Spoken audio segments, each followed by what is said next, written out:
People are going to call me crazier and wonder why I did what I did. Deception. Stop dealing in deception with people. 46-year-old Hardin Smith was the man who found the nerve to pull out his phone, hit the live button, and calmly excuse why he shot and killed his girlfriend, 38-year-old Ashley Hardin, in broad daylight. I gave her every opportunity to walk away. I gave her every opportunity to be honest with me, but instead she chose to constantly deal in deception. I'm tired of it, period. This couple, who looked happy in every selfie and never showed a hint of trouble to friends or neighbors, suddenly crashed into the headlines for the worst possible reason. 46-year-old Hardin Smith pled guilty to first-degree murder charges in the death of Ashley Hardin. Why would anyone kill the person they claim to love? Then log on to Facebook and spell out the logic behind the bullets? That question grips every viewer, and it forces us to dig into the timeline, the phone posts, and the fractured mind that decided a video rant was the right follow-up to homicide. So come with me as we break down what pushed Hardin over the edge, how he planned it, and what was swirling inside his head the moment he pressed record. Before we get too deep, please remember to like, comment, and subscribe if you find the value in these discussions. Our journey starts in Rockford, Illinois, a blue-collar city 90 miles west of Chicago, sitting on the Rock River, and known for hard work, tight communities, and, sadly, a stubbornly high violent crime rate. Rockford logs about 4,065 crimes for every 100,000 residents, roughly 75% above the US average. So tragedy is not unheard of here. But this case still shocked the town. Ashley Hardin, 38, spent her entire life in this city. She walked the halls of Sterling High School, sang in school assemblies, and never lost that warm church choir voice that could lift a tired room. Oh, the time has come for my dreams to be heard. They will not be pushed aside and turned into your own, all 'cause you won't listen.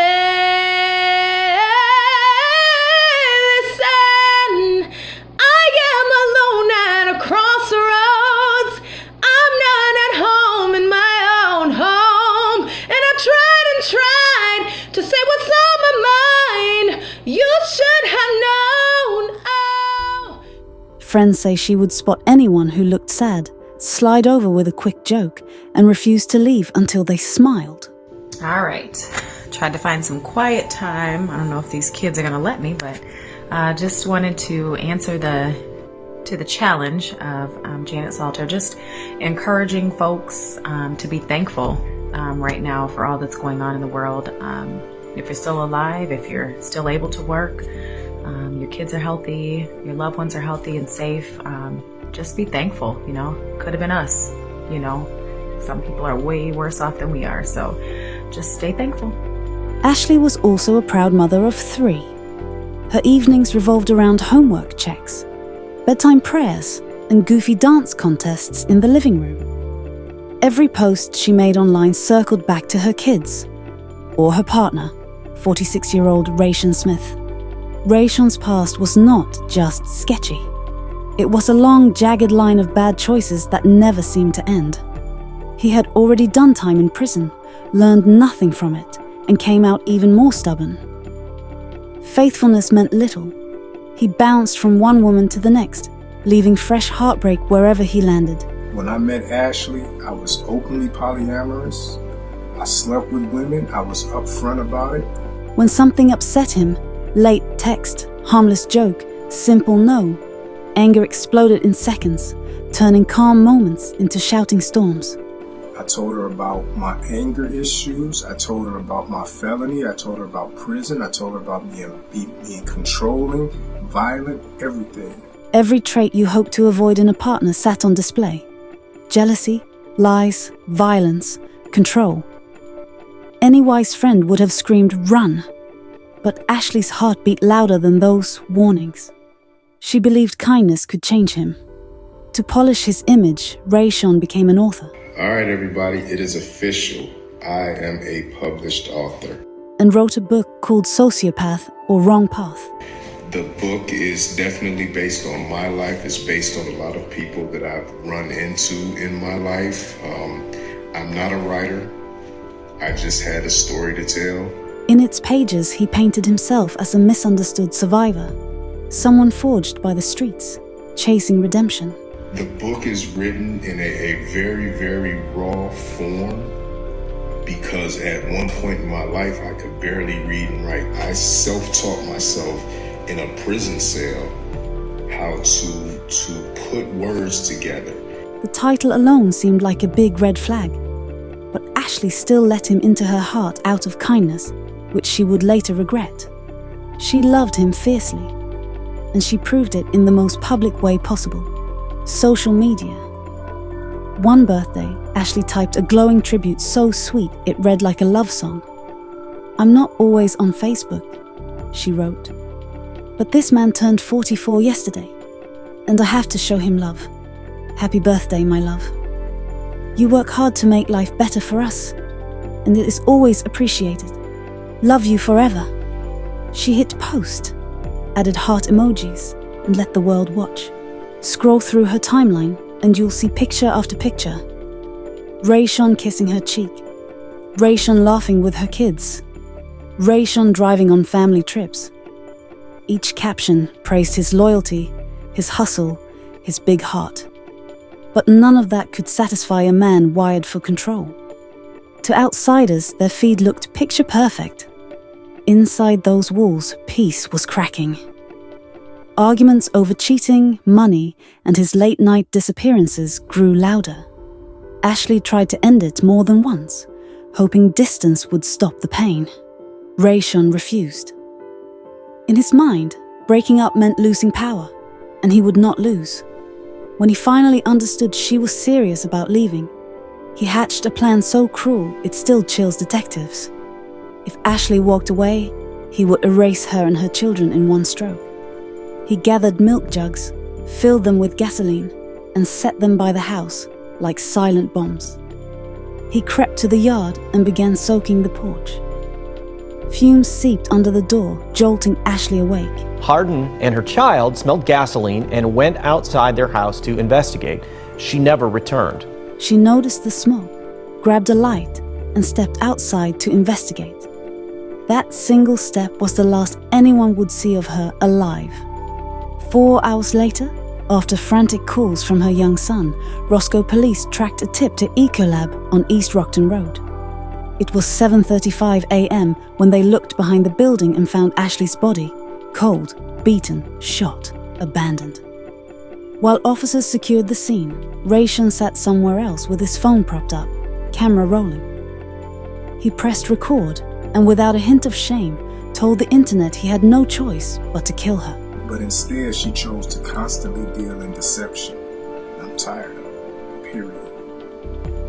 And a lot of the deception is far beyond her. It comes from the Rockford fucking Black Church. When I met her, she had just stopped fucking a pastor in his church. In fact, she's fucked with like 4 or 5 pastors here in Rockford. And it's not just her. The Rockford Black Church is corrupt as fuck. They protect these predatory pastors. They give them money. All these pastors around, they got all these goddaughters and young light-skinned girls that they taking on trips to other countries and to all these concerts and church this and that. And you stupid people in Rockford pay the tithes and offerings to pay for this shit. I know countless women with evidence that have dealt with these black pastors here in Rockford, and y'all go for it. One of the worst motherfuckers is Ronald Alexander. Look in his phone. Look in your daughter's phone if if your daughter go to his church. Look in her phone. E.J. Parham. I don't know how the fuck he became a pastor, and everybody know he used to buy pussy on Broadway almost every fucking day. Bishop James fucking his own granddaughter. And all this shit is always rumored about in Rockford, but it gets swept under the rug. And then another bad one was Larry Hamilton, Ashley's ex-husband. He's so fucking corrupt. All his fake ailments and tithe and offering and sympathy. The two, Ashley and Larry, were sneaky and corrupt together, and they birthed 3 sneaky, corrupt fucking children. Hate me for saying it, but it's the fucking truth. And now Larry can get all the fucking sympathy that he wants. He can get all the fucking tithe and offerings that he wants. Fuck him. Do better. Y'all supposed to be so fucking churchy. I've been looked down on by the black church my entire fucking life. When me and Ashley first announced that we was fucking around, my blood fucking cousin Lynn Washington go try to warn her on Facebook. Why? Well, here's your why. Fuck you. Then he tagged Ashley's account so her grieving friends would see his face and his warped smile. In his mind, he had done the right thing. In ours, we saw the raw outline of a killer who thought likes and views could wash blood from his hands. And now, with that rant captured forever, investigators had everything they needed to close the net around him. Surveillance video from Ecolab, Smith's workplace in Roscoe, captured his white Cadillac rolling in at 2:56 a.m., lingering 40 minutes, then leaving. When police stopped Smith's vehicle, they seized a machete, Ashley's cell phone, and prescription medication. Police placed Rayshawn in handcuffs, and the booking sheet spelled out 3 heavy counts: first-degree murder, aggravated kidnapping, unlawful restraint, each charge stacking like concrete blocks on his future. Days later, Rayshawn Smith shuffled into the courthouse for his initial appearance. The orange jail jumpsuit, a stark contrast to the confident man once seen laughing in Ashley's selfies. The judge reviewed the file, weighed the danger, and set bond at $2 million, with the next court date marked for August 31st. Back in court on August 31st, the docket labeled the hearing status, but the outcome felt final. Smith kept the same charges, yet surprised no one by pleading guilty. Judge Jennifer Clifford delivered the maximum, 60 years in the Illinois Department of Corrections for murder plus natural life for using a gun. At sentencing, the clerk read his birth year, making him 36 on paper, but newspapers still printed Rayshawn Smith 46, the age he reached before the legal process finished. Either way, officials stressed he would die behind bars. That expectation crumbled months later. Prison staff found Rayshawn lifeless inside his cell. Developing tonight, the man sentenced in life in prison for murdering his ex-girlfriend is dead. 13 News confirms Rayshawn Smith died in the Illinois Department of Corrections this afternoon. They say Smith died while in custody, but did not release a cause of death. He pled guilty to the murder of his ex-girlfriend Ashley Hardin in October and was sentenced to life behind bars earlier this month. Records show he'd been moved to Stateville's Northern Reception Center near Joliet only weeks earlier, and within days he was gone. While bureaucrats stayed silent, employees at Ecolab, the place where Ashley's life ended, chose action.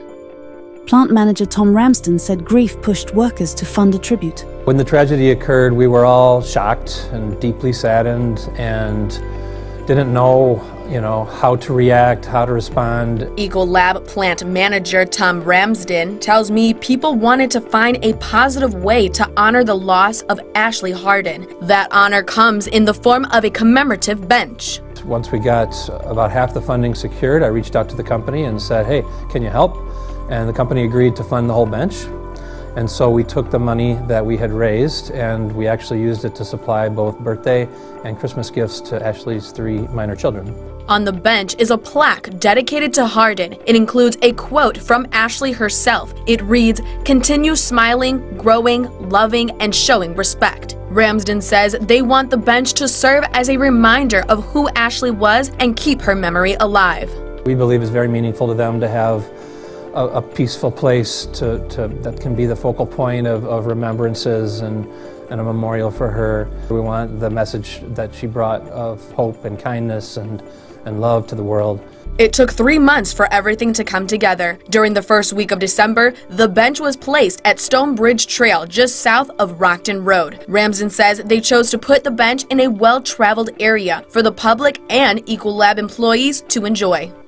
when they see the bench, when they sit on the bench, hopefully they reflect on that there was a beautiful life lost, but it's not the end. Some partners weaponize anger so fast, they will threaten not only you, but your children. I knew that he had problems, but I never, in my wildest dreams, never thought he would play God and decide whether she lives or she's gone. He pulled her from me where we didn't actually speak for 3 years, from 2017 until January of 2020, when she reached back out to me again. Her closest friend, Carla Trevino, still struggles to fit the nightmare into words.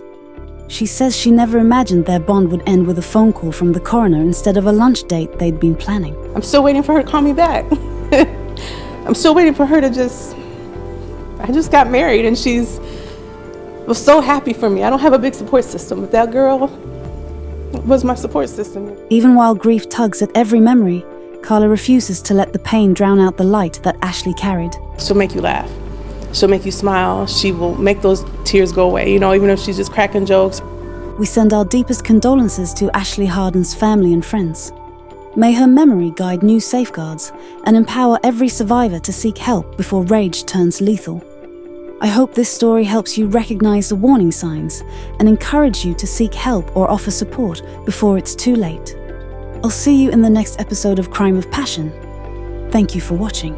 Tragedies are commonplace, all kinds of diseases, people are slipping away, economy's down, people don't get enough pay, but as for me, all I can say is thank you, Lord, for all you've done for me, yeah. Who's next?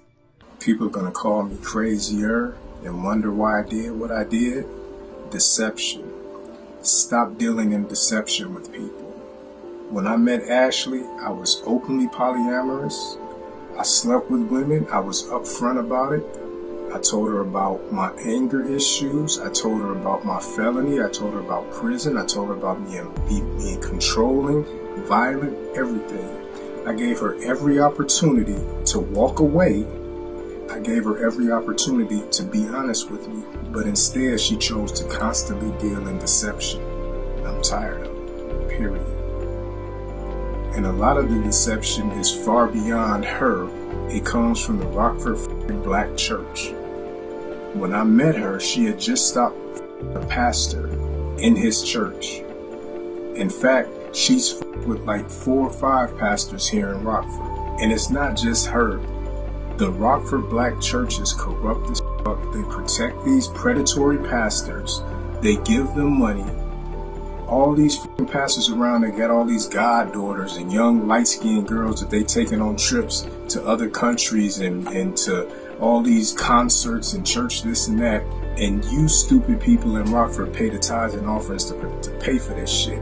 I know countless women with evidence that have dealt with these black pastors here in Rockford, and y'all go for it. One of the worst fuckers is Ronald Alexander. Look in his phone. Look in your daughter's phone if if your daughter go to his church. Look in her phone. E.J. Parham. I don't know how the he became a pastor, and everybody know he used to buy pussy on Broadway almost every fucking day.